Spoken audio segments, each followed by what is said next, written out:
Այսպես ուրեմն 235 մետր պետք է իջնենք, որն է սրա պատմությունը, երկու բառով ասեմ, մինչև ներքև։ Ուրեմն 55-56 թվականներին Սովետական Միությունում որոշեցին հետևյալ բան, փորեցին մինչև 370 մետր և տեսան, որ նավթ չկա։ Նավթ չկա, բայց տեսան, որ 90 մետրից հետո, որտեղ որ գրունտային ջրերը վերջանում են, գոյություն ունի հետևյալ սենդվիչը, ուրեմն բազալտի շերտ է, բազալտի շերտի տակ աղի շերտ, որից հետո նորից բազալտի շերտ, դրա տակ նորից աղի շերտ, էլի բազալտի շերտ, աղի շերտ և 65 թվականից որոշում կայացվեց շահագործել այս հանքը որպես արդեն աղի կոմբինատ և աղ գործելու համար։ 65 թվականից աղը կորսվում է, այդ շրջանում ասենք հիմնականում և հարևան հանրապետությունները և մինչև ասենք Կրասնոդար այդ բոլոր հատվածները մեր օգտագործում են, դրա համար 24 ժամով աղի կոմբինատը աշխատում էր։ Ցավոք սրտի հիմա հարևան հանրապետություններում ոչ մաքուր տեխնիկական աղ են բերում և օգտագործում և Թուրքիայից և Իրանից, դրա համար մեր աղի կոմբինատի աղը մրցունակ չէ, ինչու մրցունակ չէ, որտեղ տեսեք, մենք ինչ տեխնոլոգիաներով ենք անում աղը 235-370 մետր խորությունից, իսկ օրինակ Իրանից բերված աղը վերգետնյա է, մեր Ուրմա լճի չորանալու արդյունքում ստեղծված աղն է, որը որ թեթև մշակման ենթարկելով ուղարկում են։ Իսկ մեր աղի կոմբինատում շվեյցարական գիծ է դրված, աղը սկզբնական շրջանում են քարաղը, որ դուք տեսաք մանրացվում է, բարձրացվում վերև, դա գոլորշացվում է, դառնում են գոլորշոհատիկներ, ջուրը դառնում, դա գոլորշացվում է գոլորշոհատիկներ և դրանից հետո դյուրեղացվում։ Այս ամբողջ պրոցեսը շատ էներգատար է և շատ աշխատատար է, դրա համար ասենք այսպիսի գին է սահմանում, մոտավորապես 120 դրամ ինքնարժեքն է աղի կոմբինատի աղի 1 կիլոգրամի, որը տալիս են խանութներին, այն դեպքում, որ ընդամենը 70 դրամով ճանապարհներ հետը իրանական աղը հասնում է մեր, ասենք, հանրապետություն։ Դրա համար անմրցունակ է Իրանի աղի հետ, դրա համար հիմա աշխատում է ընդամենը 8 ժամ, 1 աշխատաժամ, որի 5 ժամը մենք վերցնում ենք և կազմակերպում ենք մեր առողջարարական, անձավաբուժական պրոցեսը, որը հիմա կգնանք ես ձեզ ցույց կտամ։ Տանում է տանը աղացների միջոցով աղում և ավելի էժան, քան կոմբինատի աղն է, նա տալիս է, ասենք, երշիկի և թթվի արտադրություններին։ Բնականաբար երշիկի և թթվի արտադրությունները օգտագործելով այս աղը, նաև ասենք այն կավը, որ կա մեջը, կավն էլ է լինում, դրա համար նրանց մոտ ասենք համը աղի, այն մեր հին աղի համն է, որ ասում են հիմա հին աղի համը չկա, ի նկատի ունեմ, որ այդ կավի մանրունքները չկա մեջը։ Մեդինֆորմը այսօր անչափ հետաքրքիր հաղորդաշար է պատրաստել։ Մենք գտնվում ենք Երևան քաղաքի Ավան համայնքի աղի հանքում։ Այո, աղի քարանձավ, որի մասին քչերը գիտեն, իսկական առողջարանային համալիր ստորգետնյա կյանքում։ Այստեղ արտաքին աշխարհի հետ կապերը խզվում են առաջին իսկ րոպեից, դե իսկ ասթմատիկ հիվանդների, մաշկային հիվանդություններ ունեցողների եւ ներվային որոշակի խանգարումներ ունեցողների համար սա իսկական դրախտավայր է։ Անչափ հետաքրքիր է, ուզում եմ շրջայց կատարենք միասին և իմանանք այս հետաքրքիր պատմությունը։ Նշեմ, որ աղի այս քարանձավը, որը համարվում է ստորգետնյա բուժարան, գործում է 1987 թվականից։ Շահագործման է հանձնվել 1 տարի անց 88 թվականին։ Դե ինչ, միասին այցելենք ստորգետնյա այս քարանձավը և տեսնենք, թե այն առողջության համար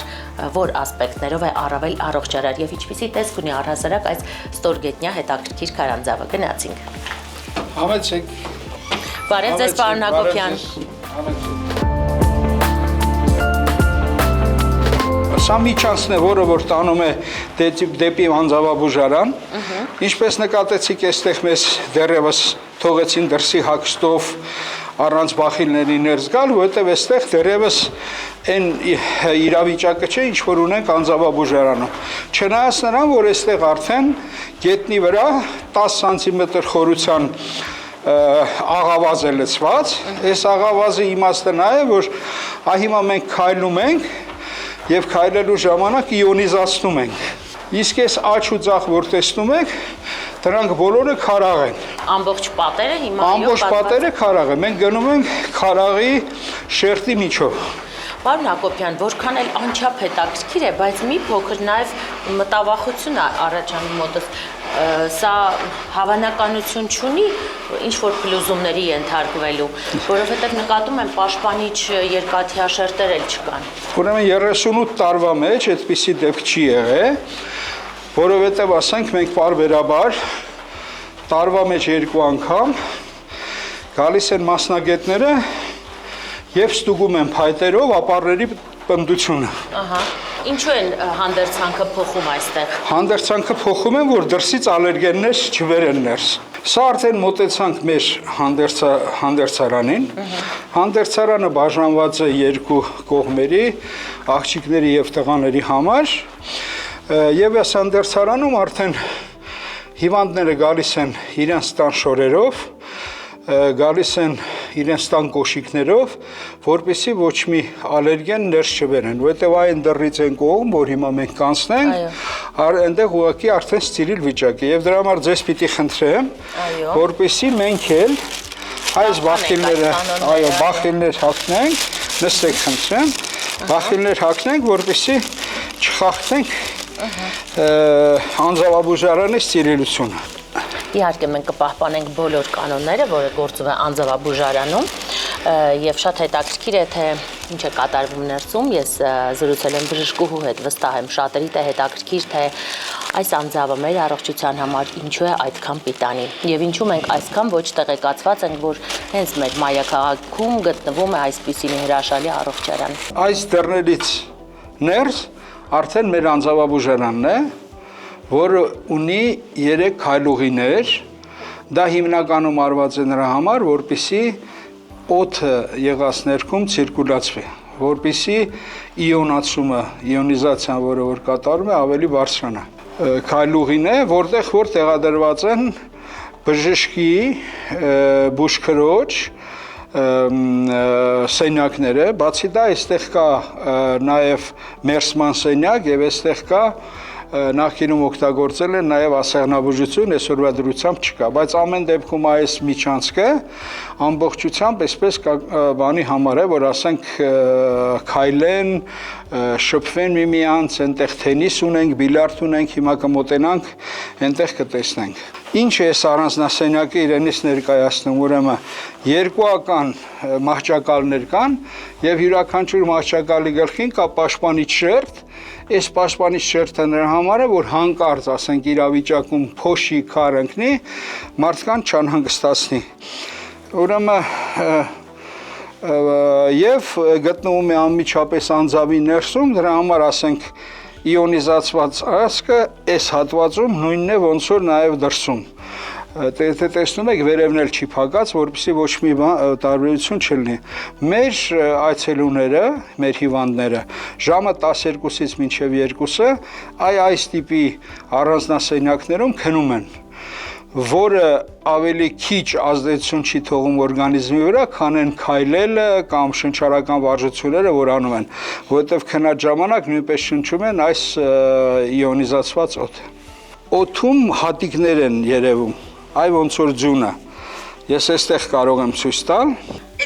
Հիմա անտեսանելի է, բայց սա իոնիզացիա, սա ուրիշ բան, շատ մեծ հնարք չեմ արել։ Ուղղակի iPhone-ի լույսը միացրել եմ, ուրիշ ոչ մի բան չեմ արել։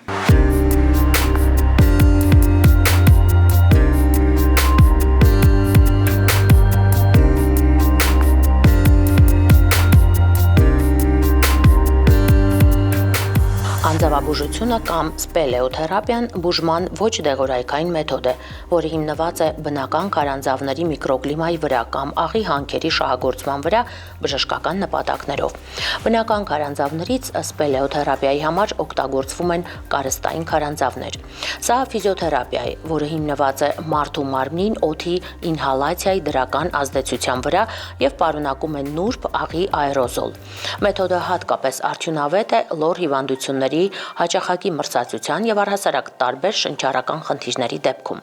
Մեթոդը շատ հեշտ է կիրառել։ Հիվանդները պարզապես նստում են հատուկ սենյակում կամ պալատում կամ պարզապես քայլում են քարանձավում։ Այն չի պարունակում ալերգեններ, ընդհակառակը օդը խիստ իոնացված է։ Այդ բարձր իոնացումը, որը պայքարում է պաթոգենների դեմ, ունի նաեւ ընդհանուր բակտերիալ ազդեցություն։ Օդի մեջ ներծծված հանքերի աղերի գոլորշիները օգնում են այն ներշնչողների թոքերից հանել խոնավությունը եւ սպանել շնչուղիներում ինֆեկցիաներ առաջացնող միկրոօրգանիզմները։ Բուժման կուրսը 20 օր է։ Օրական 6 ժամ 4000 մետր քառակուսի անձավում տեղակայված են բժշկական ախտորոշիչ սենյակներ, սպորտային սրահներ, զբոսնելու ուղիներ, քնի եւ հանգստի սենյակներ։ Բուժման արդյունքները արագ են երևում հատկապես մինչև 5-6 տարեկան երեխաների մոտ, երբ նոր է ձևավորվում նրանց իմունալ եւ հորմոնային համակարգը։ Անձավում ամենակարևորը օդի բաղադրությունն է, որը հագեցած է քարաղի մաքսիմալ հարուստ միկրոտարերի բաղադրությամբ։ Ընդերքի ջերմաստիճանը չի փոփոխվում։ Ռադիացիան այստեղ 0-ի է հավասար։ Սակայն կենտրոնի բուժական ուժը միայն նրանում չէ, որ մարդիկ աղ են շնչում։ Կարևորը պարզապես այստեղ գտնվելն է։ Այստեղ բացակայում են բոլոր ֆիզիկական գործոնները, որոնք ազդում են մարդու իմունային համակարգի վրա։ Մագնիսական դաշտ, արևիկամիներ, էլեկտրամագնիսական դաշտեր, արտաքին գրգռիչներ, մեքենաներ, ռադիո, հեռուստատեսություն, ինտերնետ։ Այս ամենը այստեղ պարզապես բացակայում են։ Արտաքին աշխարհի այս փոխազդեցություններից կառուցված բուրգը փլվում, քանդվում է բուժման 20 սեանսների ժամանակ։ Իմունային համակարգը այստեղ ուժեղանում է, հորմոնայինը վերականգնվում։ Հավաքվում է մի նոր, ավելի ուժեղ պիրամիդ, որը իզորու է դիմակայել վերգետնյա աշխարհի ազդեցություններին։ Մենք գտնվում ենք 235 մետր խորության վրա։ Այդքան իջել ենք ստորգետնյա այս անձավը, որտեղ անձավաբուժությունն է հենց Երևանի Ավան համայնքում գտնվող։ Ընդհանրապես անձավաբուժությունը առաջին անգամ նկատվել է 1950 թվականին Լեհաստանում, երբ բժիշկները նկատել են, որ քարանձավում աշխատողները երբևէ չեն հիվանդանում այն ժամանակ այդչափ տարածված պալարախտով, եւ նաեւ նկատել են, որ նրանք բավականին ամուր առողջություն ունեն, քանի որ հենց այս անձավում գտնվող աղը մարդու թոքերից հանում է ավելորդ նստվածքները, այս իոնացված օդը նպաստում է իմունային համակարգի բարելավմանը, շնչուղիներին, վերացնում է ալերգենները, դե իսկ այստեղ ալերգեններից զերծ տարածք է։ Այն զերծ է արտաքին աշխարհի բոլոր բացասական ներգործություններից։ Իսկ այս անձավաբուժության կենտրոնը, որ հիմա մեզ այս հետաքրքիր ռելիեֆով եւ կամարաձև ամբողջ աղով պատված պատերով տանող ստորգետնյա անձավը, բնականաբար նպաստում է նաեւ ամուր առողջություն ունենալուն եւ քիչ անց մենք կզրուցենք տեղի բժշկուհու հետ, նա մանրամասն կներկայացնի այստեղ տիրող անհրաժեշտությունը, իրավիճակը եւ այլն։ Նաեւ նշեմ, որ սպելեոթերապիան կամ անձավաբուժությունը Հայաստանում այնքան էլ լայն հնչեղություն չի ստացել այն պատճառով, որ տեղեկացվածությունն է քիչ, բայց մենք այսօր փորձելու ենք ձեզ ներկայացնել բոլոր մանրամասները կապված անձավաբուժության հետ։ Դե իսկ գնանք առաջ եւ զրուցենք բժշկուհու հետ։ Եվ այսպես հարգելի հեռուստադիտող, Մեդինֆորմը ձեզ արդեն ներկայացրեց հանրապետական անձավաբուժական կենտրոնը, իսկ հիմա զրուցելու եմ կենտրոնի թոքաբան Անուշ Ոսկանյանի հետ։ Բարև բժշկուհի։ Բարև ձեզ։ Շնորհակալ եմ ձեր ժամանակը մեզ հատկացնելու համար, շատ հետաքրքիր բացահայտում էր այս կենտրոնը, հատկապես կարծում եմ հեռուստադիտողի համար էլ նորություն էր, ինձ համար նույնպես, եւ այստեղ գտնվելով նույնիսկ զգում ես այն տարբերությունը, այն կազդուրվելու ազդեցությունը, որ տալիս է այս աղը։ Խնդրեմ ներկայացրեք հատկապես որ հիվանդությունների դեպքում է ցուցված քարանձավում գտնվելը։ Աշխատում ենք մենք արդեն շուրջ 40 տարի։ Հիմնական մեր պացիենտների հոսքը դա բրոնխիալ ասթմայով տառապող հիվանդներն են։ Նաեւ շնչառական ալերգիաներ, նաև բրոնխիտներ, նաև հաճախ հիվանդացող եւ երկարատև հազ ունեցող երեխաներ, այդ բոլոր պաթոլոգիաները այստեղ կարող են ստանալ բուժում եւ պրոֆիլակտիկ, եւ վերականգնողական, եւ անմիջապես հիվանդության ընթացքում։ Որքան պետք է այստեղ գտնվեն, որ էֆեկտիվությունը իսկապես գարլի լինի։ Այսպես է, քանի որ սա մի փոքր միկրոկլիմա է, այսինքն կլիմայի փոփոխություն է, որտեղ իջնում ենք 235 մետր խորության վրա, եւ այստեղ բացարձակ տարբերվում է վերգետնյա տարածքից մեր այստեղի ֆիզիկական գործոնները եւ դրա համար գործում է այդ ադապտացիայի շրջանը 7 օր է այսինքն 7 օր պետք է իջնի հիվանդը օրգանիզմը ադապտացվում է այդ միջավայրին, որից հետո սկսվում է նրա դրական ազդեցությունը եւ հասնում է դա իր գագաթնակետին 20-րդ օրը։ Դրա համար լավագույն քանակը պրոցեդուրաների դա 20 անգամն է։ Եվ ամեն օր, այո, եւ ոչ թե հաճախումները պիտի լինեն ամեն օր, իրար հետևից, դե շաբաթ-կիրակիները չենք աշխատում, միջումներ ցանկալի չի տալ, որովհետեւ օրգանիզմում ընդհատվում է այդ ազդեցությունը ընդհատվում է որի շնորհիվ եւ մենք ստանում ենք այդ իմունային համակարգի վերակառուցումը օրգանիզմում շնորհիվ այդ գործոնների եւ հետագայում լավացում այդ հիվանդությունների։ Ես կարծում նաեւ հետվիրահատական կամ հետբուժական ռեաբիլիտացիոն շրջանին է շատ հետվիրահատական այդքան էլ մենք տենց փորձ առանձնապես չունենք, բայց հետբուժական, այսինքն եթե թոքաբորբեն հիվանդացել, եթե ինչ-որ ծանր վիրուսային ինֆեկցիա են տարել, հետ այո, ասի վերականգնողական շրջանը այստեղ շատ արդյունավետ է լինում։ Ես տեսա փոքրիկ երեխաները խաղում են այստեղ եւ շատ ակտիվ եւ նույնիսկ տեղեկացա, որ նրանք առաջին անգամ չէ, որ այստեղ։ Այո, երեխաները իջնում են 5 տարեկանից սկսած, երեխաների մոտ էֆեկտը ավելի զգալի եւ զգայուն է լինում, քան մեծահասակների մոտ, որովհետեւ անձավաբուժական կենտրոնում ազդեցությունը գնում է իմունային համակարգի մակարդակով եւ քանի որ երեխաների մոտ իմունային համակարգը նոր ձևավորման process-ում է, շտկելը այդ process-ը ավելի հեշտ է, քան մեծահասակների մոտ։ Այսինքն խնդիրը վերջնականապես շտկվում է, թե բարբերաբար երեխաների դեպքում կարող ենք նույնիսկ խոսել վերջնականապես շտկման մասին։ Իսկ այն նորածնային տարիքի երեխաներին կարելի է նորածնային տարիքի երեխաներին չենք կարող իջացնել, ոչ։ Դե տեսնում եք ուր ենք իջնում եւ անվտանգությունից ելնելով, 5 տարեկանից ենք իջացնում երեխաներին։ Ավելի փոքրին մենք ունենք մեր աղիսենյակը, սպելեո խցիկը, փոքրիկ, որը հատուկ այդ նպատակով ենք պատրաստել, որպեսզի 0-ից կարողանան երեխաները ավելի փոքր տարիքի, այո։ Եվ ձեր ամենատարեց պացիենտը ինչ տարիքի է։ Ունեցել ենք 85 տարեկան պացիենտ ենք ունեցել, որը նույնպես շատ լավ էր լինել։ Այո։ Տիկին Ոսկանյան ընթերցելով այն հիվանդությունների ցանկի մասին, որոնք այստեղ ստանում են իսկապես նկատելի լուծում, ես նաև հանդիպեցի նյարդային խանգարումներ ունենալը։ Եվ եթե մենք բրոնխիալ ասթմայի ալերգիկ հիվանդությունների դեպքում սա հասկանալի կարող ենք համարել տրամաբանական, ապա նյարդայինի դեպքում փոքրինչ զարմացա։ Այստեղ բացակայում են վերգետնյա բոլոր գրգռիչները, աղմուկը, փոշին, ալերգենները,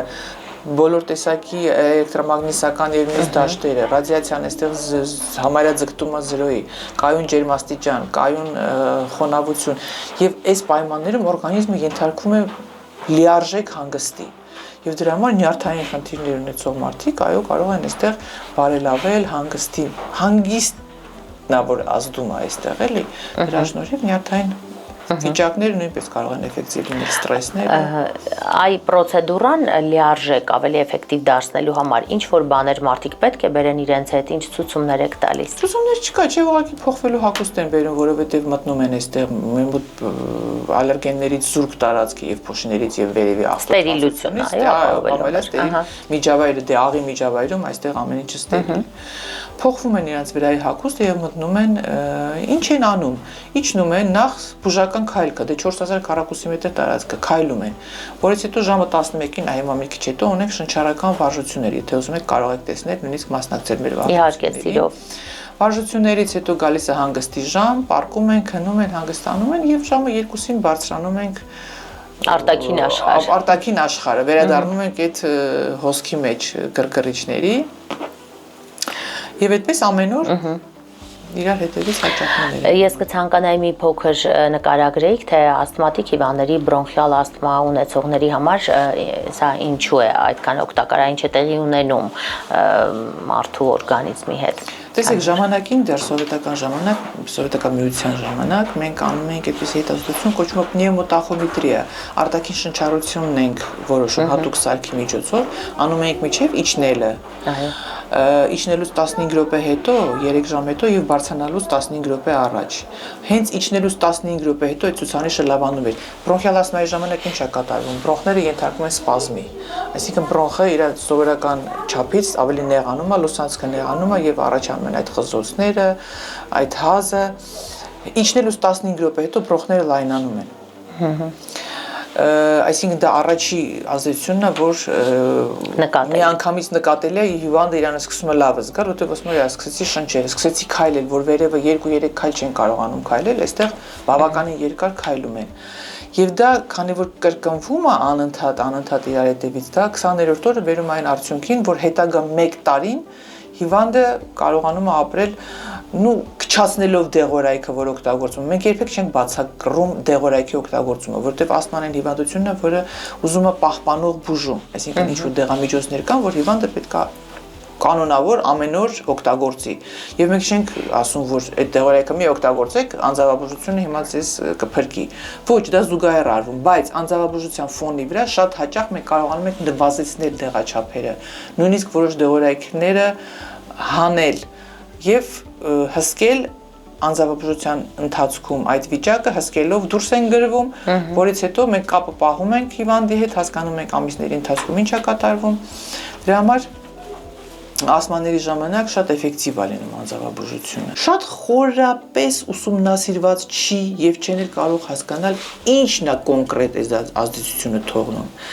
Աղի այս միկրոկլիման, աղով հագեցած այս օդը, հա, իոնիզացված,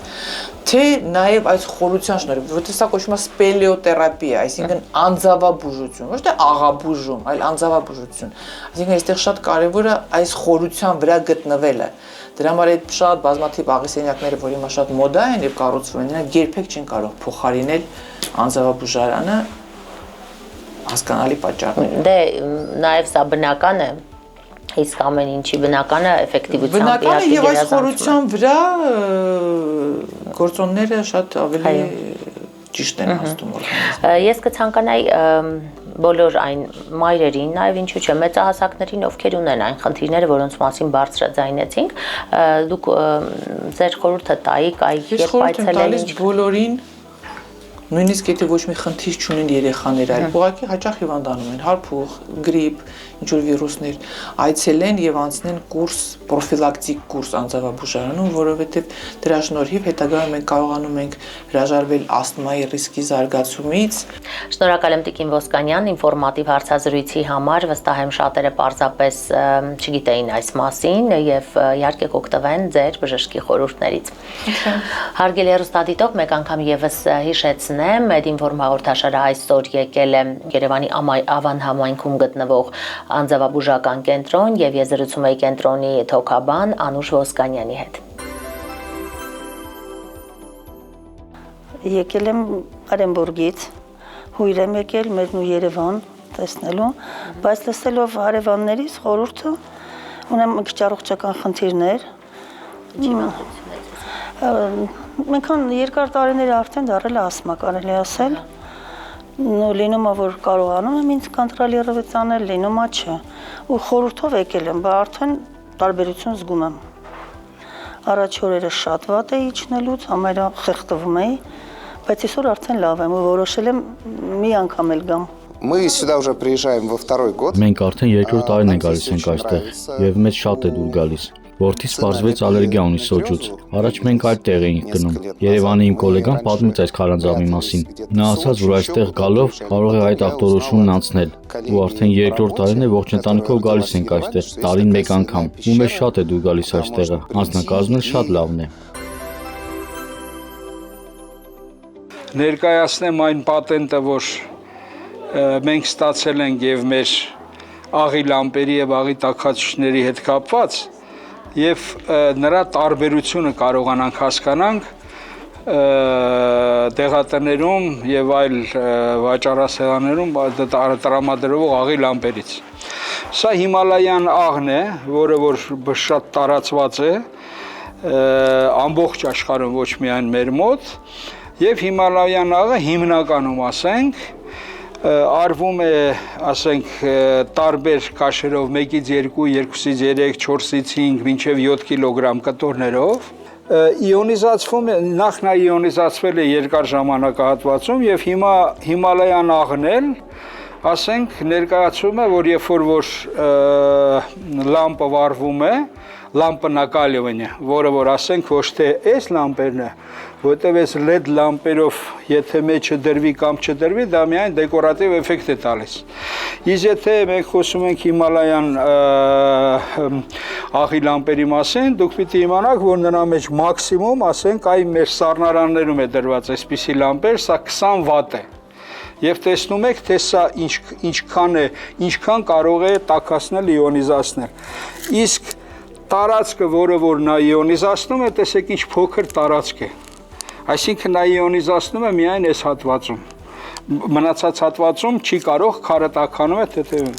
Հիմա եկեք համեմատենք մեր աղի լամպերի հետ։ Մեր աղի լամպերը 4 տիպի են սեղանի լամպերը,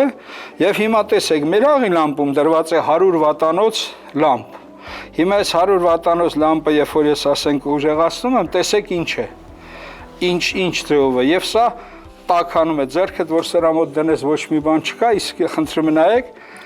սա ինչ աշճան տաքացնում է։ Հիմա բացի նրանից, եթե սա իոնիզացնում է այս փոքրիկ հատվածում, այս քարերը վերևը տեսակ որ սենց շարված է, ասենք մակերեսը որտեղ որ իոնիզացումը կատարվում է, մինիմում 10-ից 20 անգամ ավելի մեծ է, քան ասենք այն փոքրիկ հատվածը, որ այստեղ կար։ Այսինքն իոնիզատորը մեր մոտ 20 վատի փոխարեն 100 վատ է, այսինքն 5 անգամ ավելի բարձր է, եւ տարածքը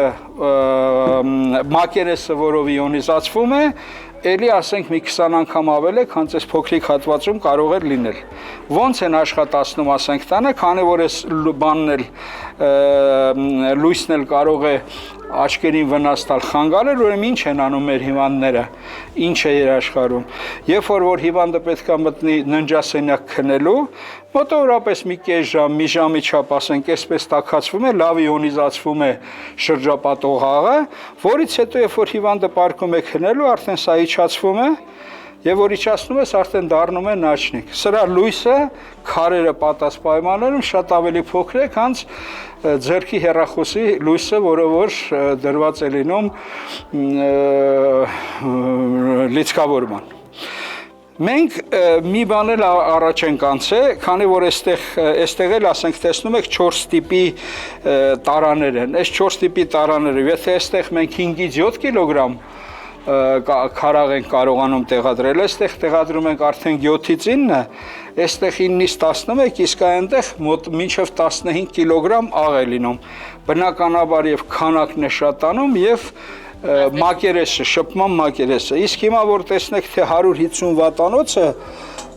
ինչ է դառնում, ապա մոտեցեք, տեսեք, թե ինչ է լինում։ 150 վատանոցը այսպիսի իոնիզատոր է դառնում։ Հիմա այն 150 վատանոցին մոտեցրեք, ձեր չեք կարող ձեռքերով մոտեցնել։ Սա իոնիզատորն է։ Եվ որպեսզի այս իոնիզացիան, ասենք, ավելի հզորացնենք, այստեղ դնում ենք մետաղական չժանգոտող մետաղից ծերի, որը որ ասենք ուղակի անմիջապես ասենք հաղորդում է եւ անում։ Դրա համար հայկական արտադրության չէ։ Ոչ, սա բան արտադրում են Հիմալայան աղն է։ Մեր մոտ այս գույն չունի, սա մերն է, բայց ցավոք սրտի սրա մեջ էլ ասենք 20 վատանոց պիտի լինես, որովհետեւ եթե ուզենամ ես այս լամպը, օրինակ 100 վատանոցը կամ 50 վատանոցը դնեմ սրա մեջ, սրա չափը պիտի լիներ եւ ասենք մի այսքան, իսկ այսքան եղած ժամանակ արդեն սա 15-20 կիլոգրամանոց քար է, որը ուղղակի տեղից շարժել է բանանարել։ Սա ինչքան կարելի է միացրած թողնել։ Առանց սահմանափակումներ։ Մերն էլ առանց սահմանափակում, այդ որ ես ասում եմ գիշերը քնելուց առաջ իջացնել, որ աչքերին չխանգարի, որ ասենք հանգիստ քնի։